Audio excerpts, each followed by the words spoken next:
Colorado Avalanche were the President's Trophy winners in 25-26 with 121 points, 8 better than second-place Carolina. In the playoffs, they beat the Kings 4 straight, beat Minnesota in 5, and then shockingly got swept by the Vegas Golden Knights in the Western Final. And they have not made the Stanley Cup Final since winning the Cup in 2022. When we did our summer coolers back in August, Neil, the expectation, Stanley Cup or bust. And really, how could it be otherwise? Because starting with that Stanley Cup season in 21-22, they averaged 111.6 points over those seasons. As far back as you can remember, if you're younger, the Colorado Avalanche have been a perennial contender when they first overall got Nathan MacKinnon and then Cale Makar and on, and they've just seemed to be good forever. But this was a stunner in the playoffs this year that they would go out 4 straight. It would be a stunner to me if they'd lost in 7, but it's a shocker that they went out in 4. Here's the reality and recap of their season. They started 31-2-7. And in that start, that included 2 10-game win streaks. They were 24-14-4 over their final 42 games. Terrific, but not as good as that torrid start. They were in that rarefied air of not only leading the NHL in goals scored, but goals against average, combination of Scott Wedgewood and Mackenzie Blackwood. They were the only team not to lose 10 home games in regulation and had a league-best 7 regulation losses on the road. They led the league in penalty killing, but they were 27th on the power play with that arsenal. How does that happen? You've got to almost guess or surmise that they're looking for the perfect play all the time. These guys are so high-skilled that they're always looking to pass it around, move it around for the perfect play. And by the time you look, the 2 minutes is over. That's the only thing I can come up with because it's basically an all-star cast on their power play. A matter, as a lot of people said about this team, just trying to pass the puck into the net when they had the man advantage and trying to paint a Rembrandt. Like our friend in Tampa Bay, Nikita Kucherov. We always talk about that he tries to do things too perfectly. And I think this is what happens sometimes when you get this many good players on the ice. You know, even Nate MacKinnon said, well, maybe I shouldn't shoot. I'll give it over to Makar. And Makar's like, well, maybe I shouldn't shoot. You know, I'll give it to this one and I'll give it to that one. And by the time they look around, it's over. Jared Bednar, I'm sure, has an idea of why they aren't successful in the power play, but it was almost funny that they could be so far out in front and have the 5th worst power play. Let's talk about some of those star players on this Avalanche team. Nathan MacKinnon, league-leading 53 goals and was 3rd in points with 127. Marty Nečas reached 100 points for the first time in his career. Brock Nelson, 30-plus goals for the 4th time. And Cale Makar, 3rd in defense scoring with 79 points. But then it all went south in the conference final. MacKinnon only 2 assists. Nečas only 2 assists. Makar, no points in his last 6 games of the postseason. Going back to the Minnesota series, he had an upper body injury suffered in the second period of Game 5 in a collision with Matt Zuccarello. And Brock Nelson, no points in his last 5 games and a -4. Gabe Landeskog, back and looking fully healthy from that knee injury, scored in 3 of the 4 games for Vegas. Nazem Kadri had 3 points, and Devon Toews had 3 as well, but simply not enough. And this kind of reminded me of what happened to Dallas in the conference final against Edmonton last year, where many of their big guns all dried up at the wrong time.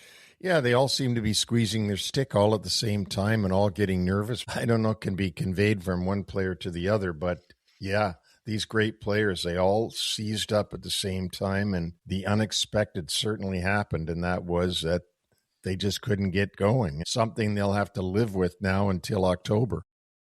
When you look at the start that they had, 29 games, over 500 after less than half of the season had been played. There really wasn't a lot of adversity because they were the front runner from day one to win the President's Trophy. They get through the first 2 rounds in only 9 games. And when they met up against a stiff Vegas team, they were unable to execute. Absolutely right. And the other thing that we need to talk about or need to think about is that 2 years ago, Chris MacFarland fixed their goaltending very quickly. Their goaltending was not good, and they quickly got rid of both their goaltenders and brought in both Wedgewood and Blackwood. Obviously, their goaltending was okay for them to win the President's Trophy by this much. But you get to the playoffs, and you got to think, like, was Wedgewood and Blackwood the level of goaltender of the players in front of him who are a star cast? Certainly neither of those guys are star goaltenders in the league. They're very adequate NHL goaltenders, but they're not Patrick Waugh or Marty Brodeur for sure. So you wonder if that was another thing that went into the collapse of the Avalanche. But when you look at their goaltending in 22, it was Darcy Kemper, who was not a star goalie in the league. And then the following year, Vegas wins with Adin Hill, who had no playoff experience entering that. So I think the mindset is if you get adequate goaltending, it's probably going to be enough. Well, absolutely. I'm not saying these guys couldn't have won the cup. I'm just saying their goaltending probably wasn't up to the level that the rest of their team was, but you can win. You make a great point. They'd won in 22 with Darcy Kemper. Then Darcy Kemper has now been with 2 other teams since then. He was with Washington and now he's on LA. And I don't think LA is very happy with him right now. So yes, you can win the Stanley Cup as just an adequate goaltender. And they certainly had at least adequate goaltending. Let's look ahead at the work Chris MacFarland has ahead of him. And this is very intriguing here, Neil. And even though people can't see it, you've got your Nordiques hat on, but you're going to have to put a GM hat on for this one. This is the oldest team in the NHL. They have no players on their roster under 25.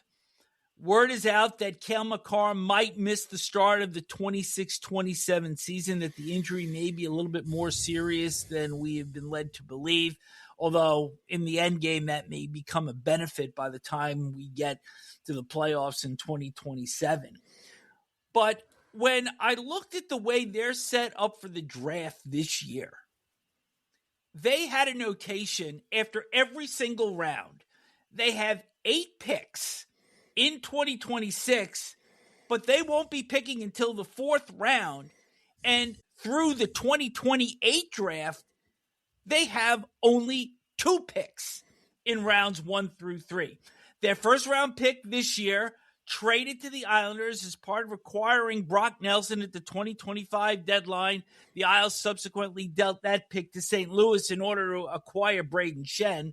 They have no second-round pick. That was part of the Mackenzie Blackwood Alexander Georgiev swap in December of 2024. Their third-round pick was traded to Minnesota to acquire forward Brandon Duhaime, who is now a current UFA with Washington. And their sixth-round pick was traded to Ottawa for Kevin Mandolese, who currently has no NHL deal. So you're going into this older team, and you're not picking until deeper in this year's draft.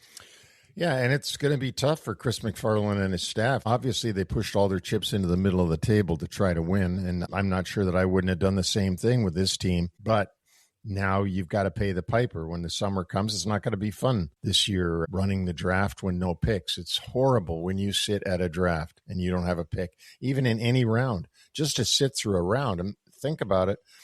If you're picking in the middle of the pack, you've got to wait till pick number 48 till you get a shot at a player, because 32 in the first round, halfway through the second round, you get a pick. But we're talking about not picking until the 4th round, and they're picking last or close to the bottom of the 4th round. You can do the math on this. That's 4 times 32. That's your first player. 128. Yeah. So here's where they did pick up picks. They have 2 in the 4th round, their own, And Carolina's acquired in the Marty Nečas Jack Drury deal as part of the 3-team deal with Chicago, with the Hurricanes landing Mikko Rantanen and Taylor Hall from the Blackhawks. That took place in January of 25. They have 2 picks in the 5th round, and they have 4 picks in the 7th round, their own, and the selections originally owned by the Rangers, Penguins, and Senators. They currently have $3 million in cap space before that goes up. The UFAs, Joel Kiviranta up front, Brent Burns, Brett Kulak, Jack Ahcan, and Nick Blankenburg on defense.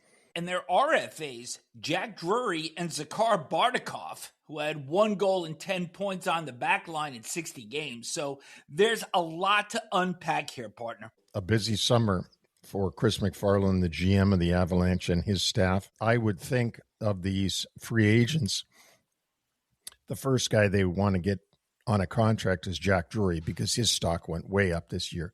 He was a very, very good piece to the Avalanche in that checking role and chipping and some scoring at important times. It'll be interesting to see where our buddy Brent Burns ends up, turning 41 this coming year, but in the shape of a 21-year-old and still dedicated to the game. I would be surprised if he doesn't play somewhere, and it would be nice to see him back on the Avalanche, but there's a lot of work to be done. You watch this team about as close as anybody that I know this year, and you saw them fall short in devastating fashion with the expectation that they had. What is your first priority with an older team, with the star power that they have, but knowing that it's going to be hard to build this club up through the draft, given what we just spoke about, and given the free agency? Well, the one thing you don't want to do is anything stupid. For example, fire Jared Bednar, start to tear it down, start to do things that don't make sense. You've still got, I'm going to say this, you've still got the best team in the league. I really believe you've got the best team in the league. Maybe not the best playoff team this year, but the best team in the league. It's proven by who's there. You've got MacKinnon, who's probably going to be the MVP of the league. You've got Makar, who's probably going to win the Norris Trophy. You might need to go and do a few changes. Maybe you want a different goaltender than the lumberyard of Blackwood and Wedgewood. Maybe you try to do something there. Maybe you try to trade for one younger guy, 2 younger guys, try to sign a younger guy. But remembering that you're still at the top of the totem pole with this team, and you don't want to do anything that brings you back to the pack. Given their age, given the fact that this team last won 4 years ago, how much of a window do they still have? It's still wide open. I don't want to make it sound like I'm a doomsayer here, but how much realistic window does this team still have with the current core that they have? I think 2 to 3 years. Nate MacKinnon is going to be still great for that long. Makar is going to be still great for that long. Brock Nelson's not an old guy. Brent Burns is the only old guy here. I mean, we don't have a lot of 37-year-olds. So I think they got 2 to 3 years to find another Stanley Cup. And as I said, it should have been this year.